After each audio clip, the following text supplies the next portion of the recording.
හරි 360 ප්ලේලිස්ට් එකට අදාළව පළවෙනි වීඩියෝ එක. ඒතර අපි මේකෙදි කතා කරන්නේ පළමු ආයනීකරණ ශක්තිය පිළිබඳව. ඒතර පළමු ආයනීකරණ ශක්තිය ගැන කිව්වොත් මේ සාමාන්‍ය MCQ එකක් අහනවා හැමදාම ඊට අමතරව ස්ට්‍රක්චර් essay එකට අහන්න පුළුවන්. ස්ට්‍රක්චර් essay එකට ෆුල් ප්‍රශ්නයක් අහන්න පුළුවන් ওই පළමු ආයනීකරණ ශක්තිය සම්බන්ධ කරලා. ඒතර බලමු මේකේ තියරි ටික. පළමු ආයනීකරණ ශක්තිය තියෙනවා කට්ටිය 10 වසරේ පොතේ තුන්වෙනි පාඩමේට අදාළව බලමු. මොකද පළමු ආයනීකරණ ශක්තිය කියන්නේ තැන ඉඳන් පොඩ්ඩක් බලන්න. ඕක ගොඩක් අයට පැටලෙන තැනක්. ඇත්තටම ගන්න දෙරෙන්නෙත් නැහැ. මම නිකන් කියන්නම්. අපි හිතමු නිකන් පරමාණුවක් තියෙනවා කියන්නේ. හරිද? පරමාණුවක් තියෙන කියලා හිතන්නකෝ.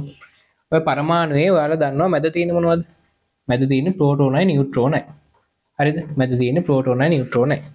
ඒතර මේ මැද තියෙන එකට මොකද්ද කියන්නේ? න්‍යෂ්ටිය කියලා කියනවා. එහෙම නැත්නම් නියුක්ලියස් එක කියලා කියනවා. ඒතර මැද තියෙන ප්‍රෝටෝනයි නියුට්‍රෝනයි. එහෙනම් නියුක්ලියස් එකේ එහෙම නැත්නම් න්‍යෂ්ටිය මොන ආරෝපිතද? ධනාරෝපිත වෙනවා. මොකද ප්‍රෝටෝන ධනාරෝපිතයි නියුට්‍රෝන වලට ආරෝපණයක් නැහැ. එහෙනම් න්‍යෂ්ටිය ධනාරෝපිත වෙනවා. ඊට පස්සේ ඔයාලා දන්නවා සාමාන්‍යයෙන් මේ කවචවල මේවට අපි කියනවා ශක්ති මට්ටම් කියලා. එහෙම නැත්නම් කවච කියලා කියනවා. මේ කවචවල ඉලෙක්ට්‍රෝන තියෙනවා. නේද? ඒතර ඉලෙක්ට්‍රෝන මොන ආරෝපිතයිද?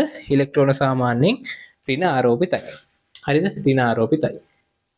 එතකොට පළමු ආයනීකරණ ශක්තිය කියලා කියන්නේ මෙන්න මෙහෙම පරමාණුවක් ගත්තොත් දැන් මේක ඍණාරෝපිතයිනේ. මේක ධනාරෝපිතයි. එතකොට සාමාන්‍යයෙන් කෙල්ලෙක්කුයි කොල්ලගෙන සාමාන්‍ය ආකර්ෂණය වෙන්නේ. ඍණයි ධනයි තමයි ආකර්ෂණය වෙන්නේ. අපි නිකන් ධන කියන්නේ කොල්ලෝ කියලා හිතුවොත් ඍණ කියන්නේ කෙල්ලෙක් කියලා හිතුවොත් සාමාන්‍යයෙන් කොල්ලෙකුයි කෙල්ලෙකුයි සාමාන්‍ය තත්ත්වයට තෙද්දී. හරි වෙනස් වෙන්න පුළුවන්. කෙල්ල ආකර්ෂණය වෙන තැන් දුත් තියෙන්න පුළුවන්. එහෙම තරන්නේ අපි නිකන් සාමාන්‍ය තත්ත්වයක් ගත්තොත් ධනයි ඍණයි තමයි ආකර්ෂණය වෙන්නේ. ඒ කියන්නේ සාමාන්‍යයෙන් කොල්ලෙකුයි කෙල්ලෙකුයි තමයි ආකර්ෂණය වෙන්නේ. එතකොට මොකද්ද වෙන්නේ? මේ ධනාරෝපිත න්‍යෂ්ටි විසින් ඍණාරෝපිත ඉලෙක්ට්‍රෝන වෙත ආකර්ෂණයක් ඇති කර ගන්නවා. දෙපැත්තට ආකර්ෂණයක් තියෙනවා. හරිද? දෙපැත්තට ආකර්ෂණය කරනවා. ඒ කියන්නේ දෙපැත්තට ඇද ගන්නවා. නේ? මේක ධනාරෝපිතයි මේක ඍණාරෝපිතයි. හින්දා දෙපැත්තට ඇද ගන්නවා. ළඟට ඇද ගන්නවා. එතකොට පළමු ආයනීකරණ ශක්තිය කියලා කියන්නේ සරලව මෙන්න මේ ඇදගද්දි මෙන්න මේ ඉලෙක්ට්‍රෝනයක් ගලවලා අයින් කරන්න. හරිද? මේ පරමාණුවෙන් පිටතම කවචයේ තියෙන ඉලෙක්ට්‍රෝනය ගලවලා අයින් කරන්න දෙන්න ඕනේ ශක්තිය. ඇයි අපි ශක්තියක් දෙන්න ඕනේ ඇත්තටම? ඇයි මේ ශක්තිය දෙන්න ඕනේ? පොඩ්ඩක් හිතලා බලුවොත් මේක ධනාරෝපිතයි මේක ඍණාරෝපිතයි. ඒ හින්දා දෙක ආකර්ෂණය කර ගන්නවා. ඒ හින්දා නිකම්ම ගලවලා අයින් කරන්න බෑ. අපි ශක්තියක් දෙන්න ඕනේ. මොකක් හරි බොන්ඩයක් කඩන්න කෙල්ලෙක් කොල්ලෙකුට රිලේෂන්ෂිප් එකක් කඩන්න මොකක් හරි බාහිර බලපෑමක් කරන්න ඕනේ ශක්තියක් දෙන්න ඕනේ.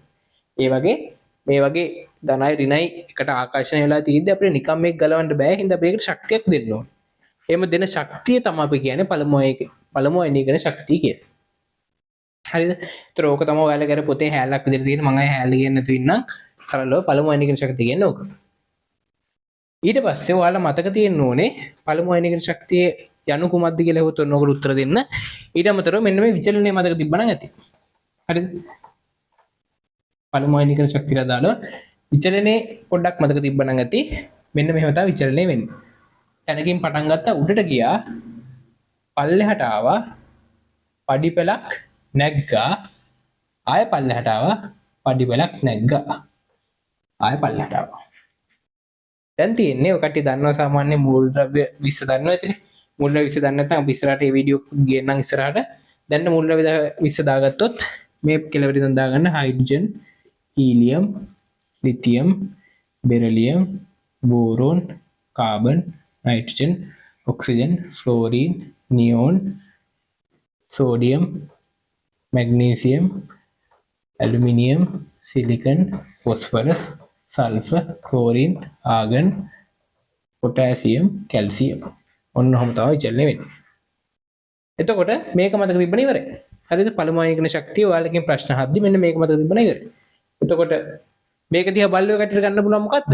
හීලියම් නියෝන් ආගන් කියන මොන කාණ්ඩෙත් තියෙන 18 වෙනි කාණ්ඩෙ තියෙන 18 නේ 8 වෙනි කාණ්ඩෙ මේක තියෙන 8 වෙනි කාණ්ඩෙ 8 වෙනි කාණ්ඩෙ තමයි තියෙන්නේ. ඒතර 8 වෙනි කාණ්ඩෙ මූල ද්‍රව්‍ය වල මොකද වෙන්නේ? පළමු ආයනීකරණ ශක්තිය වැඩිම වෙනවා. ලිතියම් සෝඩියම් පොටෑසියම් යටම තියෙන සෙට් එක ඇවිල්ලා පළවෙනි කාණ්ඩෙට අයත්. ඒතර පළවෙනි කාණ්ඩෙ මූල ද්‍රව්‍ය වල ආයනීකරණ ශක්තිය අඩු වෙනවා. ඒතර ඔයාලා විභාගයේ කොහෙද දෙන ප්‍රශ්නයක් ඇහුවොත් මොකක් හරි මැද දෙකක් සංසන්දනය කරපන් කියලා ෆ්ලෝරින් මැග්නීසියම් වගේ සංසන්දනය කරන් දුන්නොත් ඉක්මනට විචලනය ගහගන්න මේක දිහා බලලා උත්තර ලියන්න. හරි? ඒක උච්චරයි තියෙන්නේ. එතකොට අපේ පළවෙනි වීඩියෝ එක මෙතනින් ඉවර වෙනවා.